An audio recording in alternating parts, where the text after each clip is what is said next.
Welcome back to Beyond the Wrench. My name is Jay Goninen, and I'm your host. Our guest today is Naomi Kraemer. Naomi received the award for ASE Technician of the Future. She's also a Subaru University Technician of the Year, ASE Master Automobile Technician, a Subaru Master Technician, has her degree in automotive technology, and is her dealership's EV Tech. She's been with Subaru for over 2 years now, and while very accomplished, is still very young in her career. Naomi, that was a mouthful of accomplishments that you have at such a young age. Welcome to the Thank show. you. Thank you. It's an honor to be here. How in the world did you get started on all of that? My goodness, your resume is impressive. Well, it wasn't, I guess, the straightforward path that you consider most technicians or mechanics to take. I did not grow up working on cars at all. I'm actually the first mechanic in my family. Uh, I guess what got my interest in it was growing up, I always had a curiosity of learning how things worked, especially mechanical things. Um, I would kind of work on little wood projects with my dad. I had siblings, but I was mostly the only one out there helping him build stuff. Uh, but never anything mechanical. No growing up working on restoring old cars with grandpa or any of that. Essentially, I graduated high school in 2020, so right when COVID shut the world down. So I didn't want to go to a university because I tried the Zoom. My last semester of high school was done over Zoom. It just didn't work for me. I'm definitely more of a hands-on, tactile learner. So I took a gap year, and my local community college, Johnson County Community College, has an ASE accredited automotive program.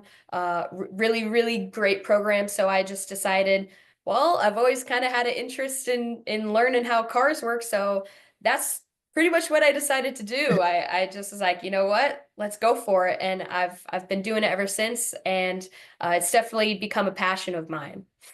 It seems like you chose the right path based on our conversations and the list of accolades that you have. Before we dive into all of that, how weird was it to graduate in 2020? I mean, of all years to graduate, I'm guessing, did you have to do a virtual graduation ceremony or were you able to have it in person? Like, what happened? So uh, essentially, spring break happened.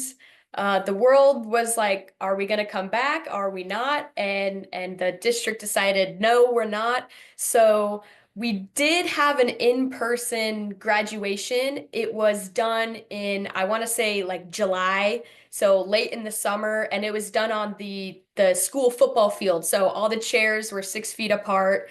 Everyone had masks and all of that. So it was definitely interesting. People always said they felt bad for my class because we didn't get to live through, the stereotypical senior year stuff. But I mean, it didn't bother me too much. I was more concerned of, okay, what do we all need to do to stay safe? Because Yeah. I mean, it was just, people say unprecedented times, and that's totally true. Like nobody really knew what was going on. So it was definitely a change, but I mean, I don't have any hard feelings about it. We all did the best that we could. Yeah, it was a weird time. And I had a cousin that graduated that same year, and you did feel for him and his class because there were some things that they weren't able to do that most people Hmm. do get to do. But like you said, I think if you took the right attitude and really understood that that's like a once in a, I don't know, forever pandemic, hopefully that we don't have to see again. It just happened to be your graduation, which stinks. So on behalf of the world, I apologize. It happened to be that year. That's fine. Like I said, no hard feelings. So when you were working with your dad in the garage, it sounded like it wasn't even cars, right? You were working like with your hands, doing some woodworking and some other projects, but not necessarily cars. Yeah, so we had a play set in the backyard that I mean I was still pretty young, so I don't remember everything, but I remember being out there helping him with the wood. That's kind of the stuff my dad likes to work with, like lumber. So he's built a few decks, stuff like that. Kind of definitely not cars, none of that. So more wood stuff, but I always wanted to be outside helping him, and he kind of would always tease me, being like, well, you're like a little mini me. Because, like I said, I had three siblings, but I was the only one who would go out and help them. So that was kind of like a little bond that we had. I had the same experience. My brother and sister, I grew up in an automotive shop, but they never spent any time down there, and you couldn't pry me away from that place. So it was similar there. Now, how did it transition to the car side? Because you kind of touched on this, but not having any family background in it, not having maybe the experience, or it can be an intimidating industry. So like Yeah. being able to really kind of dive into that, but then also the thing that was intriguing to me was that in our intro call we talked about how you had options, right? Like it wasn't that you were kind of forced in a corner and this was your only option. You had opportunities outside of this to pursue, but this was the thing that stuck out to you. How did it become attractive to you to put your livelihood into this business? So, like I said, I always had a bit of an interest in how things worked. I was definitely more interested in learning about like the vehicles I would drive, like how my car worked, because uh, and I also got a motorcycle when I turned 18. So that was kind Whoa. of like my spark of, okay, this is kind of the cool life that I want to live. So after being curious about cars, getting a motorcycle, wanting to learn a bit more about how does the engine work? I mean, even knowing how it works now, it's it freaks me out because I'm like, Mind blowing, isn't how it? did someone invent this? Like the amount of brain power that went into this, how everything has to work perfectly together. It's very impressive. So I did have some options. I took, like I said, I took a gap year after graduating high school because I was still kind of figuring it out. Zoom wasn't for me, so I didn't really want to go to a university, and my community college, like I said, has had some really good programs, but after kind of getting my bike, having a car, I was like, I think this is what I want to learn.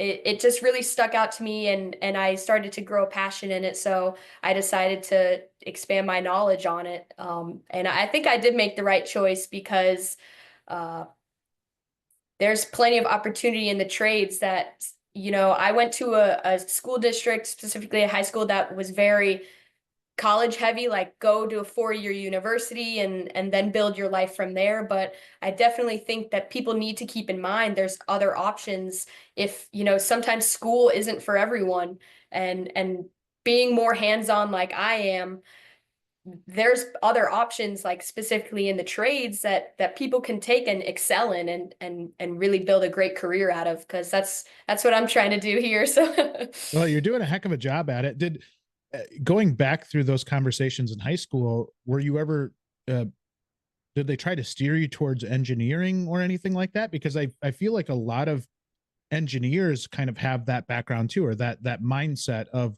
wanting to know how things work. And again, that means you're probably going to university. But I think it is interesting because I think if you talk to a school counselor, and had you gone into those conversations with the school counselor and say you have good grades and you say, you know what, I want to be an auto tech, I have a feeling they might try to steer you a different direction. yeah, definitely. So, uh, my grades were pretty good in school. I was very good at math, science, English, those types of things. So I actually did take an engineering class in high school, kind of like a principles of engineering class, and I really did enjoy that class. Uh, but when I was thinking about going to university, I was actually thinking of going to like psychology, because it's kind of, Oh, like science of the brain. If you kind of think about it, it's like the mechanics of your brain. So I think that might be the best equivalent I could say that. I mean, psychology was very interesting to me, but it's kind of similar to mechanics as well. it Like is. it's learning how things work and what makes them tick. So it's very similar in that sense. I was definitely encouraged strongly to look into going to college, but I mean, after the whole COVID thing happened, and I decided personally to take a gap year, so I think that gave me some time to forget about the pressures of what everyone else wants me to be doing and just figure out where do I see myself going and where do I see myself succeeding. What kind of bike did you have? I've got a Oh, you still have 2019. it. Oh yeah, yeah. All right, all It's right. torn apart right now for the winter, but Of it's a course. Suzuki Savage. So kind of a Nice. cruiser, not anything, I'm not doing wheelies or anything crazy. I mostly use it for commuting, but it's still nice to get out on the open road. It's kind of another one of my passions. How did your family take that? Were they expecting that you were going to buy a motorcycle? Did you get approval ahead of time? You just Um, went and got it? Well, I was 18 when I bought one. So I know initially my parents were a little, maybe you shouldn't do that, kind of freaked out. If I remember correctly, I think my mom gave me a little bit more pushback, but I've always been someone who's really safe. I'm very aware of everything around me, especially when I'm riding. So I actually bought a motorcycle and then my dad bought a motorcycle. So we kind of laugh about it. He's like, I can't believe my daughter bought a motorcycle before I did. So I would go riding with my dad sometimes. They're more open to it now, but I've never crashed, I've never been hurt. So That's good. trying to keep that Yeah, keep streak that up going. too. Yeah, I'm very safe. So any worries that they may have had in the past have likely been dispelled now. That's great. That stay safe out there. That's always Yes. the Thank most you. important part, but always a blast for sure. So you're going into this. You had a gap year. During that gap year, were you working at all, or did you just kind of take off? What? Give me an idea what you did in that gap year. So I was working two jobs, like food service.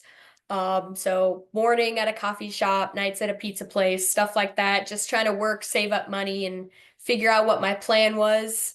Uh, that's pretty much all I was doing the whole gap year. I was like, okay, well, I'm going to start these classes, and that's kind of what led me onto this path as well. So I am a huge proponent if people are ever considering a gap year because I had a very close friend of mine who he also took a gap year and then he decided he did want to go to university. So he took that time, figured it out. Hey, I want to go do this. I took the other path. I was like, I don't want to go to university. So, I mean, there's plenty of time. I know some people feel like they're rushed into it, right out of high school. I got to figure out what the rest of my life is going to look like. But sometimes you just got to take some time and figure it out. I think it's smart, and I think the fact that you took the time to really analyze that, because in the grand scheme of things, if you look at it, a year in your life isn't going to be, it's the, I think the older you get, the faster the years click by. So a year can fly by like that. Mhm. But taking the time to actually think about what you want to do, what makes you happy, rather than just blindly going into a program. And then, I've got a lot of friends. One of my best friends went to a 4-year school and quit after the first year and just said, this isn't for me. He went to go be an electrician and he loves being an electrician. And so, I think had he slowed down a little bit and not given into a lot of the pressures that we see when we come out of high school and into the real professional world, I think it gives you some clarity on what path you want to choose and you're not just rushing into it. And I do think there's some pressure, like outside pressure, whether it's from educators or from parents, family, friends. And I'm sure at some point you were probably sick of answering, like, well, where are you going to school next year? And you're like, well, I'm going to take a gap year, and like kind of just, I don't know. It's a different approach. And I actually really, really like it. Yeah, I definitely agree with what you're saying there. Initially, when I decided, hey, I want to think in auto mechanics, uh, my mom was pretty supportive. She was like, well, like trades, you can make a lot of money in the trades. So I definitely felt the encouragement from her. But initially, my dad was a little hesitant because, as I said before, I had really, really good grades in school. So he kept saying the phrase of, I don't want you to waste your brain. Don't waste your brain. But um, obviously now seeing what I'm able to do with the career, he's very supporting. So I don't want to make that and nobody think that my dad's not supportive of me. He definitely is. But um, initially, sometimes people don't have the highest, expectation of people who are working on cars, but the reality is they're very complex machines, especially nowadays with all the electronic systems and where the industry is moving to. I mean, you can't just have any, Joe Schmo off the street and teach them how to fix a car. I mean, you have to actually want to understand it and learn it because they're very complex systems. So, initially he was a bit apprehensive about that, but I think I'm doing all right. So I'm sure they're both very proud of you now. yes, And definitely.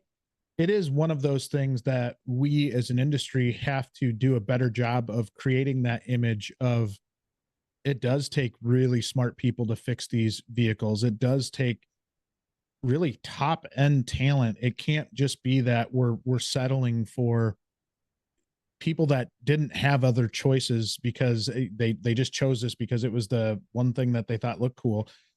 Like you need really smart people, and with everything that you've been able to accomplish in your life already, I think it shows that if you're smart and if you are motivated, the sky is the limit here. And the more we get people like yourself to get out and talk about their stories and share that it can be just an incredible career. It does take very, very smart people to do this stuff. I think you start to maybe change the perception of the outside world of what this is, even to that school counselor that's out there talking to kids. There are great opportunities, and a lot of people just haven't been exposed to what those opportunities are, right? They don't know our world, and we can't expect Yeah. them to know our world. Yeah. Uh, I mean, like I said, nowadays the cars are getting more and more complex. So I definitely do think the image that we have needs to shift, and someone who may be like me, who's, well, I feel like I'm too good for it. There's no such thing as too good for it because you can be the smartest person in the world. There are some people who I've worked on their car, and they probably have a 200 something IQ. So definitely the opportunities we need to show people, hey, this is a viable path for you, even if you don't know what you want to do in life yet. It's something that not only is a good skill, but it could become a great career for you. So even if people are unsure about it, it's definitely something to look into. Yeah, and that really is why we wanted to have you on the show, is because it is such a cool story, and you have that great personality, and it's really, really fun to have you on. Now, talk to me about tech school a little bit. You make the decision, you go into tech school, and was it a surprise as to what you were learning, or was it kind of an expectation of what you had going into the program? Uh, Talk me through that. Was there any challenges that maybe you didn't foresee, or was it a pretty smooth path for you? I would say generally it was smooth because I didn't have any expectations going in. So I've always been someone who, if my brain isn't stimulated, I get bored, and it's just excruciating to me. So part of the reason why I chose auto mechanics was this is something I know nothing about. So I went in with zero knowledge, like literally I barely even knew what an engine was. I was like, okay, there's tires. You got to change the oil or your car will break. That's pretty much all I went in with. So I didn't have any expectation of, I'm just going to breeze through classes, or, oh my God, this is going to be the hardest classes I've ever taken. So the teachers I had were really great. Definitely starting out with like the lower level concept classes, and then over time you move up and get into the higher level technical stuff. So it wasn't necessarily a struggle for me because I came in not expecting to be the top of the class. I didn't expect to understand everything. And I think some people get a little worried about looking stupid. Sometimes I've had that feeling of, well, because some of my classes, I was the only person who was like new. Like people would go in and be like, oh, yep, working on my truck every night, and I do it with my family, and I have a job in the industry. So It was a little scary at first, but I've never really been one to be afraid of asking questions. Like I was one of the only people in classes sometimes who would ask questions because I was in there to learn and I was open to the new knowledge. So since the program was a 2-year program, I took 2.5 years to do it because I was working full time. So it took me a little bit longer to get through all the classes, but I was actually too scared to start getting a job in the industry until a year and a half in. So that kind of push that I was given to, okay, you're good enough to start getting a job in the industry was talking to shop owners at school. We kind of have like a career fair type of events, and I was like encouraged that, hey, you may feel like you don't know anything yet, but that's just where you start. And every day in the shop is a learning experience. You learn something new every day. And even people who've been in the industry for 20, 30 years will come up to me and were saying, yep, I still learn, I still ask questions, I still learn new things every day. So I think that initial fear of this is completely foreign to me was dispelled when I was like, okay, I just need to take the plunge and get it going. So that definitely a good choice, but um, I was worried at first, but everyone has been so nice, so I'm not worried about that at all anymore. Well, in at some level, I feel like you have an advantage going in with that mindset, right? That you want to learn about it. You don't know anything about it, right? You go in with that really inquisitive mindset and wanting to actually learn about the things where, I grew up in the industry, went off to tech school, and I think I felt a little bit of what you were talking about there with feeling like I should have known some of this already, right? And maybe not being able to admit that, you know what, I don't know that as good as I thought I did. Whereas somebody like you that comes in with the mindset and can just absolutely say, I don't know anything about this. I'm here to learn. I'm going to ask questions. I'm going to actually think through how everything works and from a core baseline of knowledge. I think it's a really, really big advantage for you going into it because you are truly starting at ground level zero and aren't afraid to ask the questions, aren't afraid to look stupid. You want to actually learn the information, and that is such a big deal. Yeah, I guess sometimes when I've seen struggles, like whether it's in the shop or in tech school when we would do like lab activities, uh, sometimes if you think you know more than you actually do, you end up assuming things. And you know what they say about assuming. So I try to not assume and go in with the idea of this is I see each car as like a puzzle, like I gotta figure it out. And I try to not assume this must be what the problem is, because that can lead you down some rabbit holes and can get pretty costly when you're working on customer vehicles.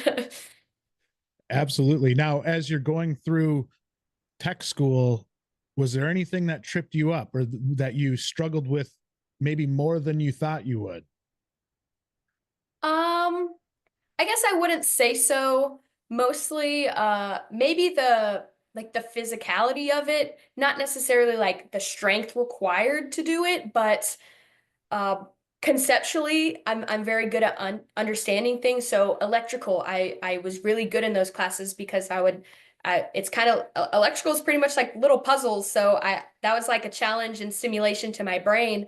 But some of the courses like suspension, uh, it's literally physical components, and that's how you figure out what the problem is. So that was more of being able to recognize what is right and what isn't right. Because, apart, if as someone who never grew up working on cars, never learned about cars growing up, really, I could look at, a control arm and I'm like, I don't know, that looks right to me. I don't know what wrong looks like. So that was probably my biggest struggle of just getting familiar with how everything should and shouldn't be. That is a great answer. And one of the funny things I was talking with my dad about, who has been around cars his entire life and can fix anything. I said growing up, we never had nice vehicles. We owned a shop, so that meant that we had to fix everything that we had.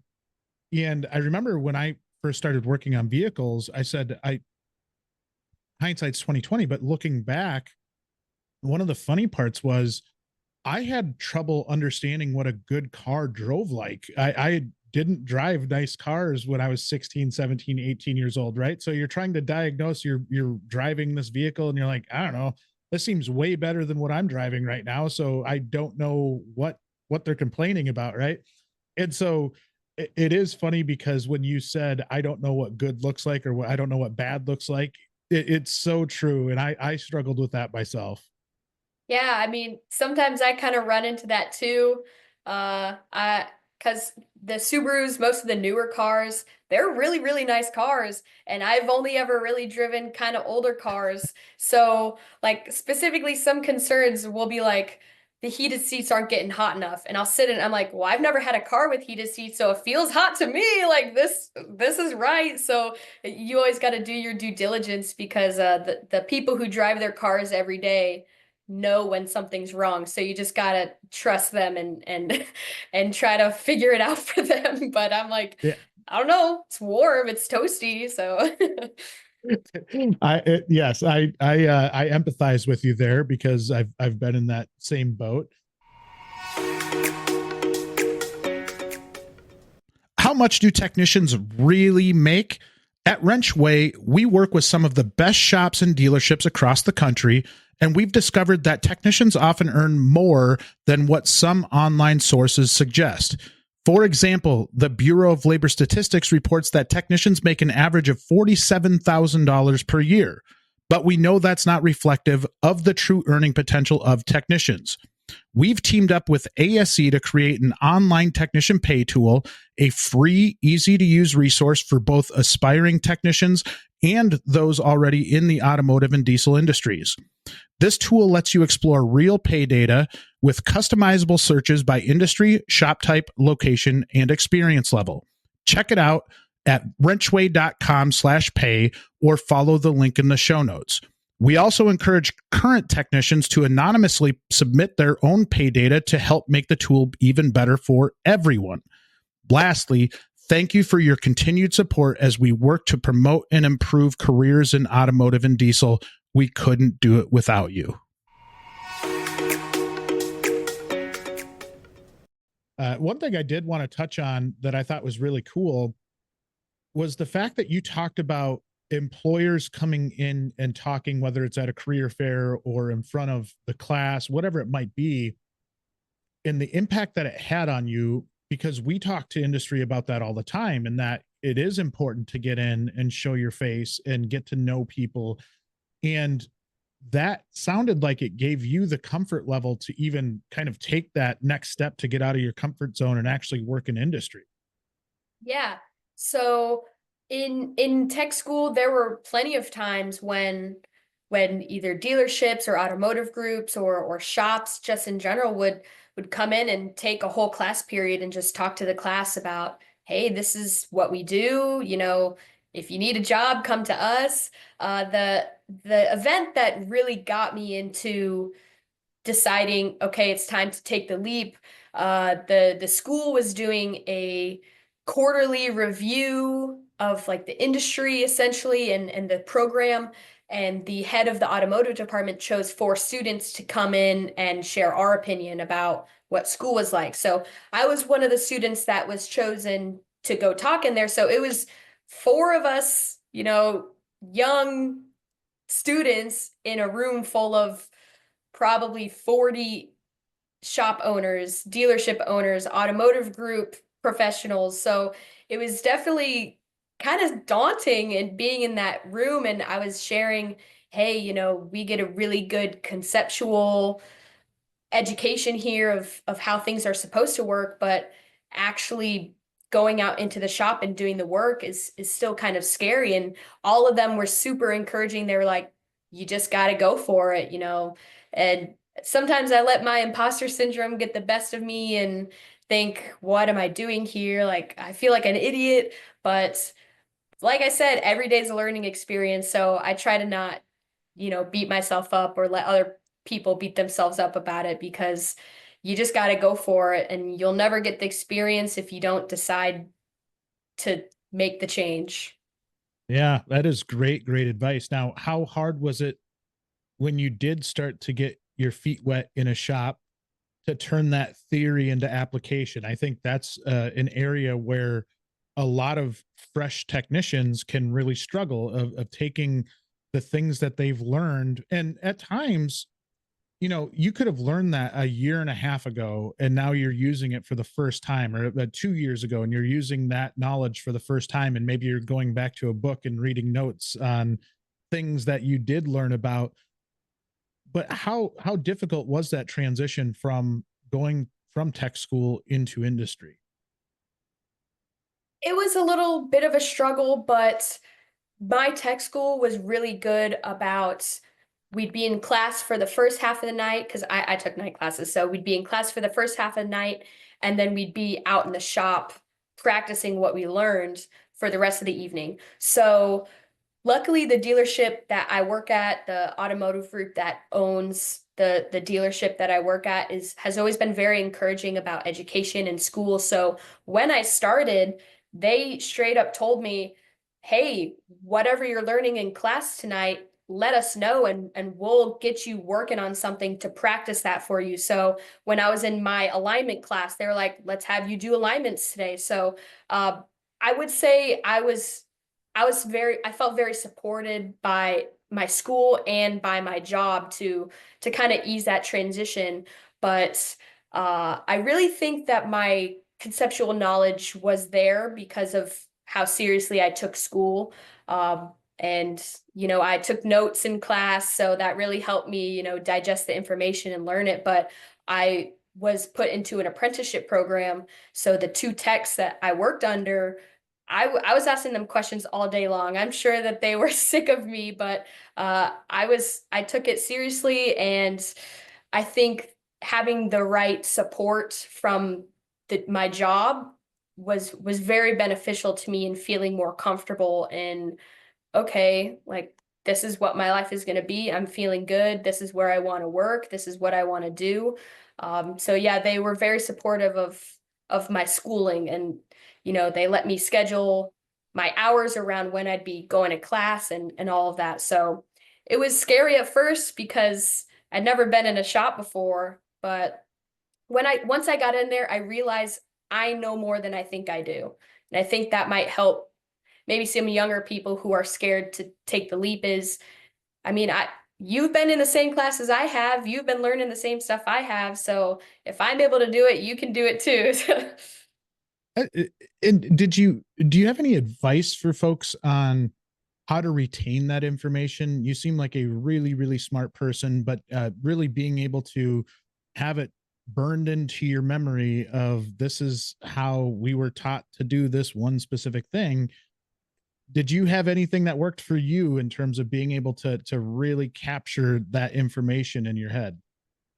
So not only did I take a lot of notes, I don't know the science behind it, but I know people say writing things down helps you remember them. So I was in class in the lab or the lecture section, I have notebook. I still have full notebooks of being in class. So I saved those notes, and in the lab, I would physically put my hands on things that I needed to learn because I'm definitely more of a hands-on learner, as I said. So not only doing what I need to do in class to make sure I'm able to remember it, do it in the lab to make sure I understand it, and then at work, my toolbox, on the inside of my drawers, I have charts, I have lists, I have everything I need to know of, because you can't memorize everything. No. Sometimes like you just got to have the spec up there for you. So like I'll have like diagnostic pinouts or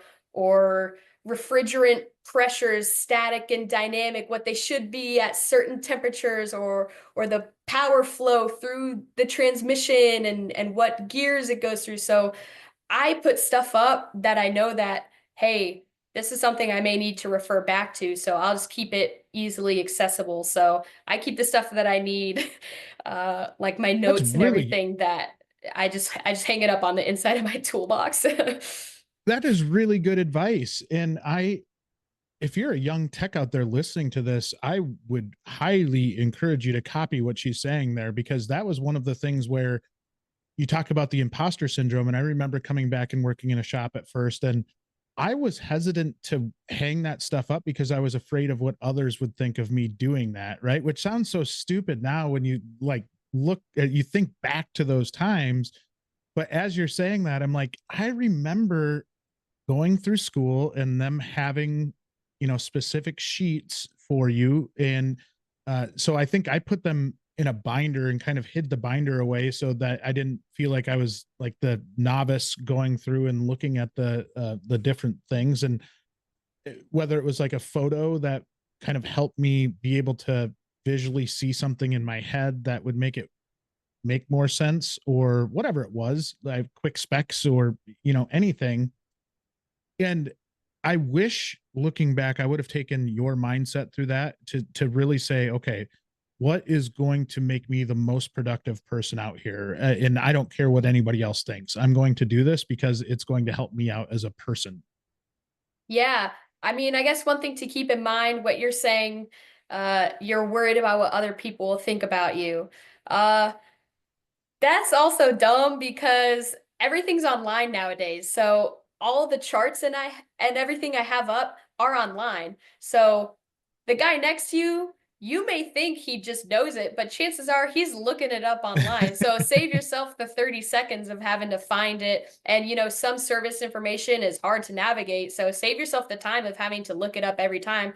Just print it out and hang it up. Don't try to memorize it all because that is not going to work out for you, especially if you're new. So, like I said, I'm Yes. younger in the industry, so I don't try to memorize everything because that just won't happen. So No, no, don't be there's only so afraid of much looking space. dumb.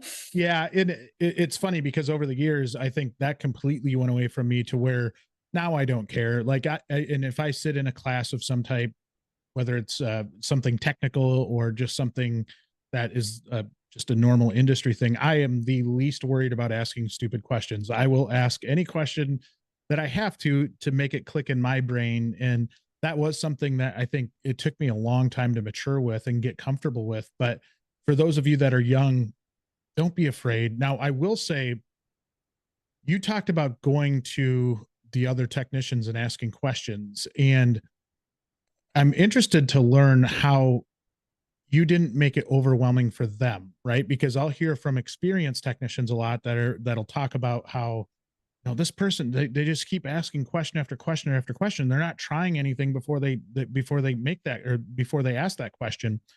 And interested to hear if you had any kind of approach or any thought process to the approach, or you just wing the questions and hope they answer them. Well, I guess it would depend what questions. So, when I was in the apprenticeship program, I had dedicated master tech to teach me stuff. So that was who I That's would ask. awesome. But now that I'm on my own, a lot of the questions that I ask now are just for self-assurance. Like I think I know what the answer is, but I just want to get their opinion on it. Like, hey, if I've got this code and this is what the system looks like, this is what I'm bidding, right? And they'll be like, yeah. I'm like, okay, just wanted to double check. But at least some of the feedback I've gotten when I ask, more complex questions is when you get a code, look up the diagnostic chart. Try to do some stuff first. Don't just bring the computer over and say, I got this code. What does that mean? You got to actually try and look at it yourself. So some of the feedback I've gotten is that when I do ask questions, they have a meaning, and I've already tried, 5 different things. So definitely try to do your best and look and do some research and look into the issue that you might have. But ultimately, most of the people I work with are really open to helping. I mean, people come and ask me questions all the time. So, I mean, I ask you a question, you ask me a question, we all help each other out We're in it sometimes. But together. yeah, but definitely don't just go up to the most experienced guy and say, what do I do?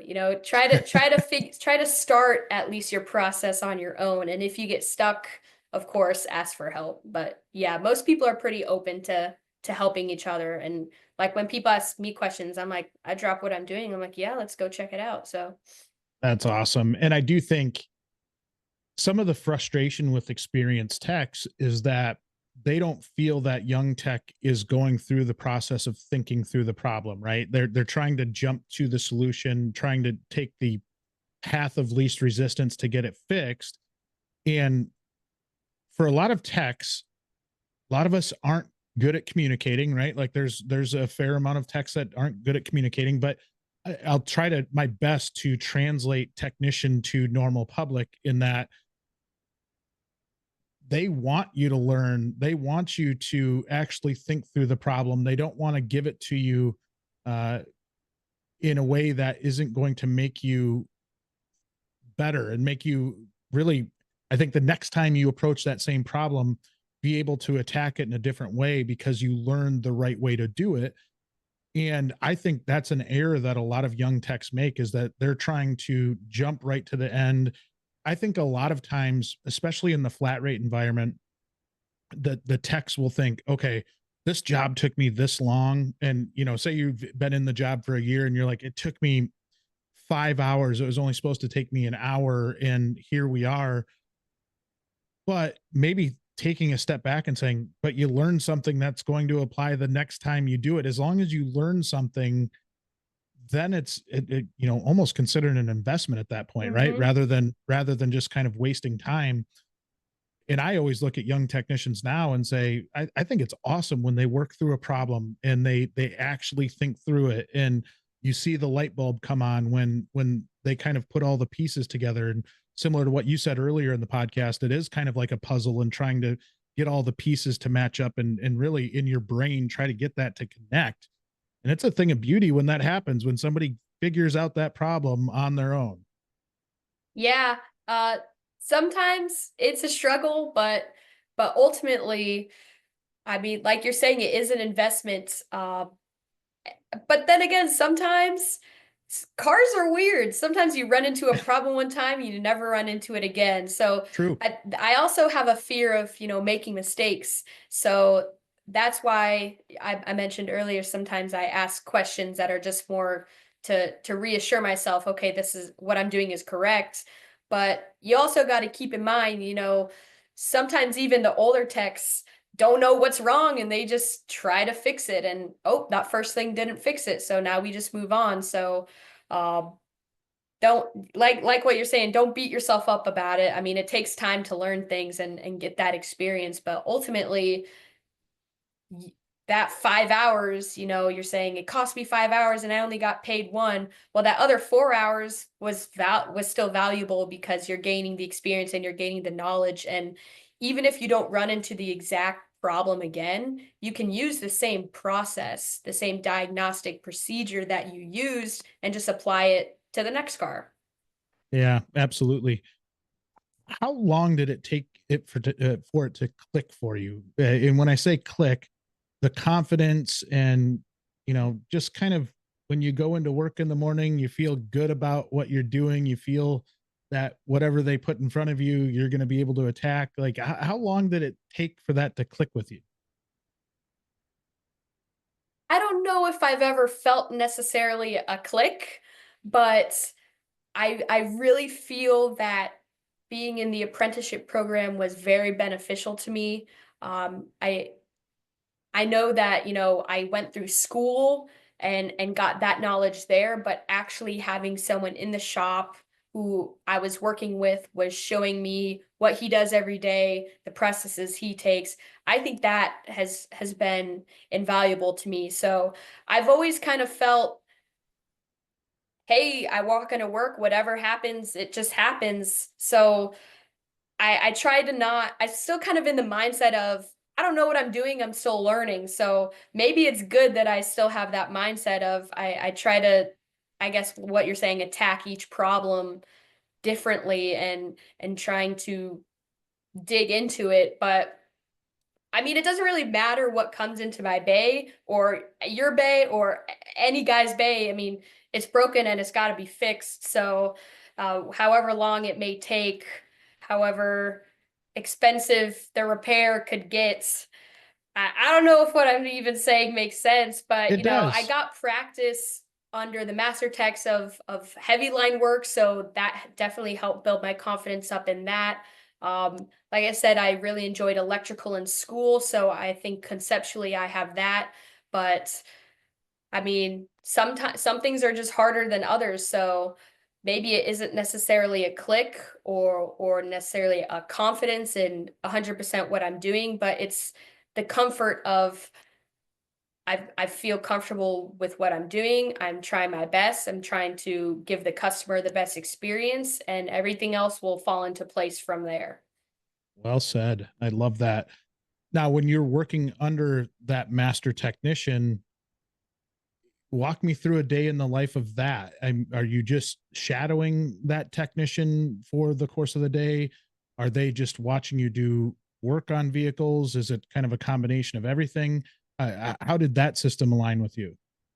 So when I was an apprentice, the techs I worked under, I worked through two different ones. So the first guy, um, they both had two bays. So essentially, he would work in his main bay and I would work out of his second bay. And for the first bit of time, I kind of rotated through different techs, just kind of observing. I was also in like Express for a little bit. So just doing oil changes, getting comfortable for about 2 weeks.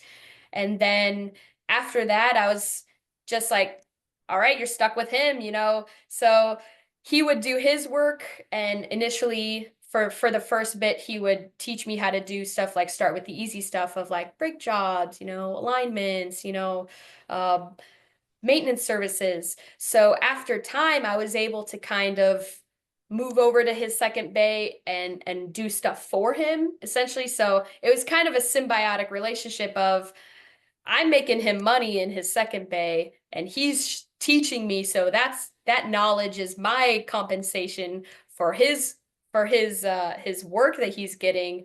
But whenever he would have a bigger project, I would not work out of the second bay and do it with him, so I would kind of learn that. So then eventually, you know, okay, well, out of the second bay, you're going to do a transmission by yourself. And I was like, okay, I've helped you do it enough times that now I'm able to do it for you. So it's kind of like that. And each tech that I worked under kind of had different specialties. So the first guy was more heavy line, stuff like that. And the second guy, he was definitely more diagnostic, accessories, kind of more fine tuning type of stuff. So I feel very lucky in that I got a good rounded apprenticeship experience, but I know that not all shops are able to do that. Or even now, my shop, we have a lot of people who want to move up and not enough people who can teach them. So that's kind of the struggle we're in now. But I mean, the industry's growing. There's always a demand for more tech. So there might not always be an ability to give each person the same experience I did because I was an apprentice. We moved buildings. So I was still in the smaller building. But now that we're in the bigger building, we have a huge staff. So that kind of plays into it as well. Well, in it, I think the way that you were brought up is really the way it should be, right? And a lot of young technicians, I think their complaint is they'll graduate from tech school and then they get thrown on the lube rack and they get stuck there. And it could be a year, it could be 2 years, could be 3 years. But a common complaint is that I'm not learning the stuff that I'm actually going to be working on, right? I'm just changing oil, rotating tires, doing inspections, that kind of thing. And I think there's value in it, right? Like I think there's value in spending a little time at like on a lube rack because I think it proves out that you can do the work, that you are able to be proficient with maintenance items, which are very, very important. And really, I think a lot of times you can prove your work ethic and cleanliness and professionalism through that avenue. But I still think the preferred route would be to do what you did, right? And actually see a transmission being replaced and being hands on with that transmission replacement so that you have the confidence when you jump into that job that you can do it, and you might hit a couple snags along the way or a couple bumps along the road, but ultimately you're going to get it fixed, and you're going to get it fixed right. And uh, I just I give your dealership group a lot of credit for spending the time to do that, because a lot of times, similar to we were talking about young technicians trying to fast forward to the end, dealerships, any shop will try to fast forward to the end to get that technician to be as productive as they can, as fast as they can, but maybe don't go through the steps they need to properly raise somebody. Yeah. I know when I initially applied to the dealership that I worked at, initially they wanted me on the lube rack, and I don't know what got into me. I don't know how I had the confidence, but I was like, no, I think I'm ready for more than that. And I was kind of interested in what would be the process after that. And since I had already been through a year of school, the recruiter spoke with the service manager, and they were comfortable moving me straight into apprenticeship. So I was very lucky in that sense. But I definitely agree with you. They were just gonna kind of throw me on the lube rack for, and who knows how long I would have been there. So I guess I kind of stood up for myself and was like, I think I'm ready for something more advanced than that, even though I'd never been in a shop before, even Good though for you. I'm feeling this imposter syndrome. I mean, I got used to it quick. Like I said, they started me in Express for a few weeks, so that was kind of my introduction to the shop systems, the processes, what the customer experience looks like. But yeah, I can definitely see where you're saying they want to jump ahead, whether it's a young tech wanting to shoot to the top, or a dealership trying to pull a kid off the express rack and be like, all right, you're gonna pump out 1,000 hours a week on in a mainline bay. So yeah, it's kind of a give and a take. So Is there anything about shop culture that surprised you once you got in, especially not coming from industry? Every shop has its own different types of culture, but any observations that you had once you came into the shop culture? maybe I was a pessimist, but I think I expected it to be worse than it actually was. You always hear the horror stories, especially as a woman in the industry. Not that I was worried about it, but I just didn't know what to expect because I was coming in completely new, never having even, you know, been in a shop before. Like I would go get my oil change as a kid, and I was shaking in my boots, scared, like I just want an oil change, nothing more. Because you're told the horror stories of they'll try to, you know, get you to buy stuff you don't need. So I guess it was kind of similar in I didn't know what to expect, but everyone was very welcoming.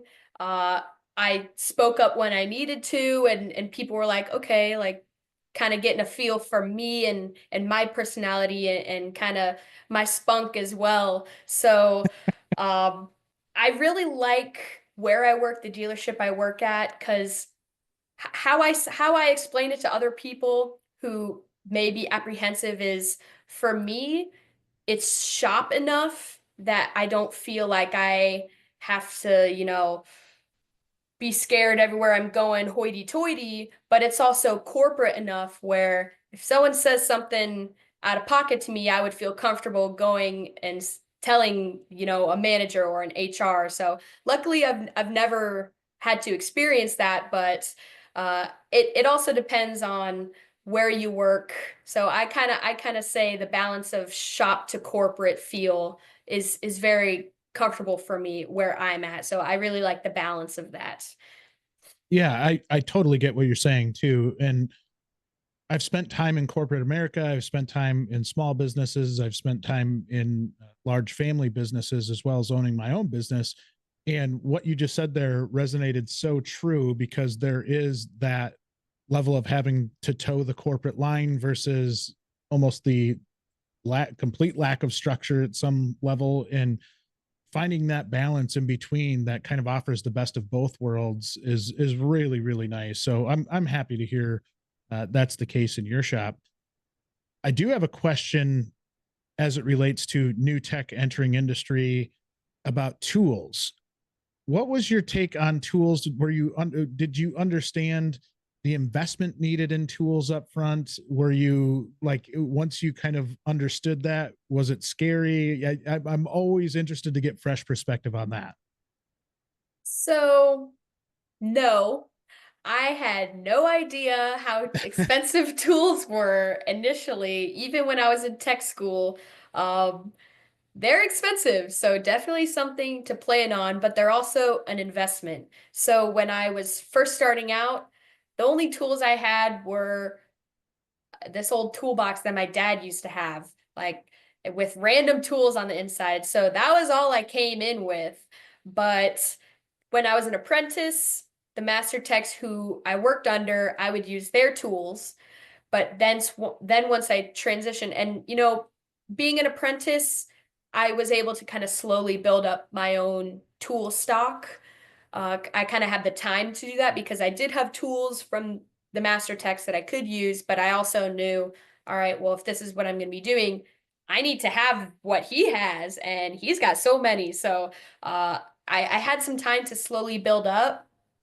It's definitely an investment. So, but my attitude toward it was I read online somewhere because I was kind of trying to do some research, and people would say, sometimes there's like an elitist attitude of I've got all, name brand tool truck tools, which they're great because, you can warranty them. You get a guy who comes to you every week, dedicated service, very kind. But I read that sometimes you just buy the cheap tools, and once you break it, that means you use it enough to warrant buying the nicer one. So that's kind Great of where advice. I've been, and how I've slowly built up my stockpile of tools. And once we moved into our new building, the new building came with built-in toolboxes, so that was definitely helpful. I took my toolbox home, so now I have one at home, but Nice. I don't have to, keep buying bigger and bigger toolboxes because they're built into the workstations. Some of the younger people, we were hired on with the promise essentially that we'll buy you tools when you need it. Not saying that that hasn't happened, but it wasn't exactly in the way that they had promised. So there's most of the toolboxes they put in specific, like, here's your half-inch impact. Here's going to be a quarter-inch electrics, like stuff like that, like specific tools. But generally, most of the stuff I use, I mean, once you do it long enough, you want to have your own stuff. You know what works for you.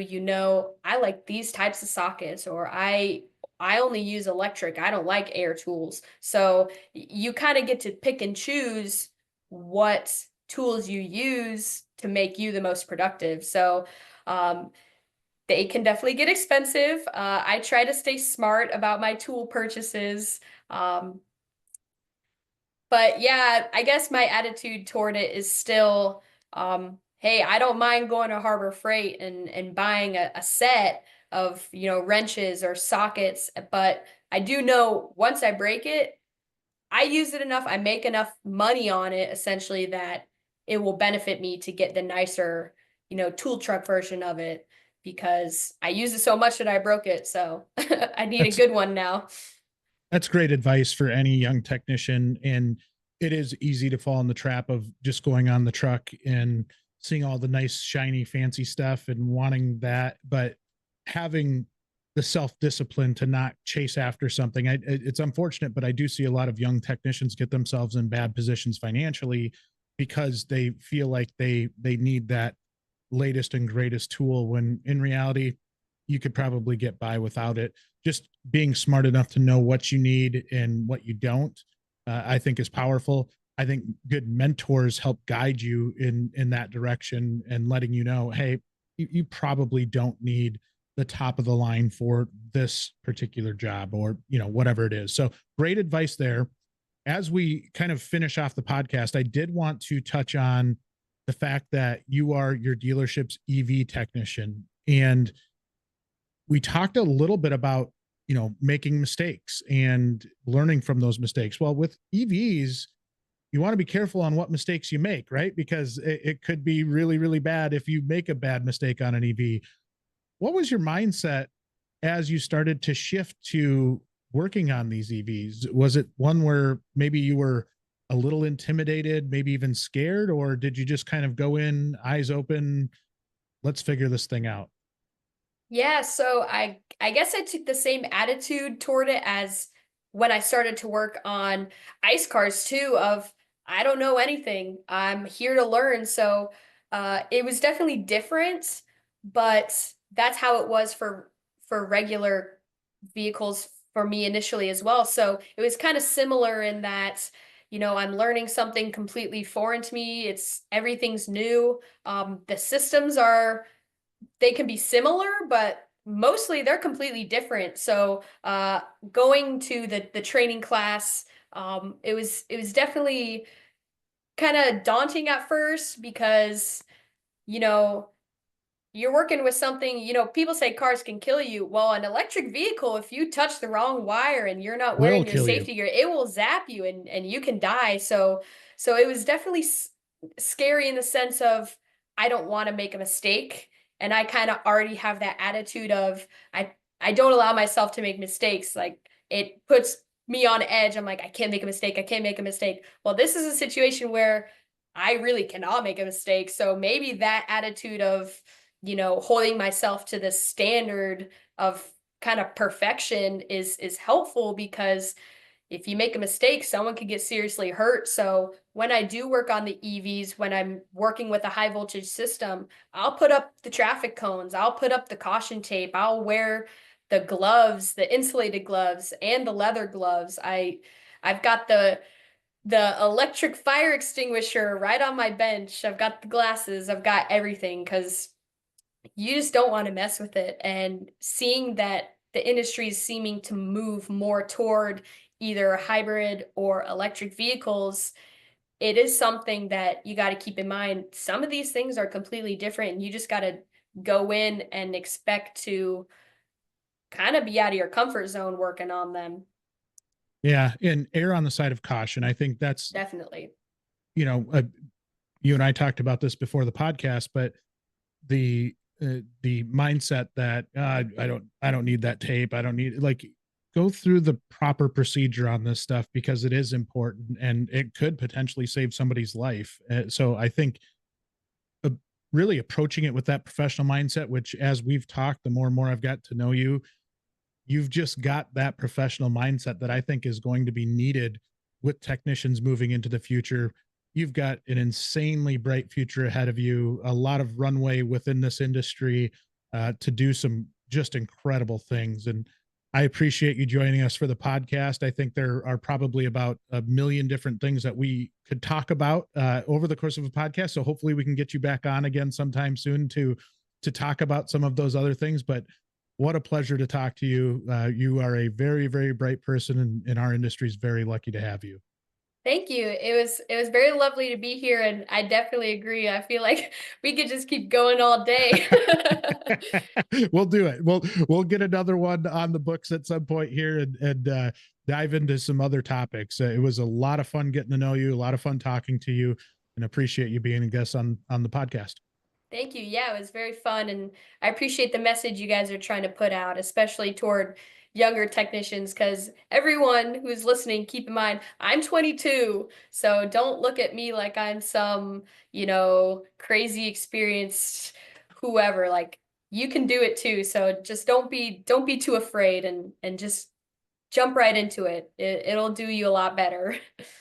That is great advice. Thank you so much, Naomi. Thank you so much. That wraps up another episode of Beyond the Wrench. If you liked this episode, please show your support by rating and following the podcast. You can also watch the video interviews on WrenchWay's YouTube channel. Speaking of WrenchWay, did you know Beyond the Wrench is managed and produced by the WrenchWay team? WrenchWay is an online community dedicated to promoting and improving automotive and diesel careers. We help technicians find the best shops to work at, and we also help auto, diesel, and CTE instructors get more support from local industry. You can learn more by visiting wrenchway.com.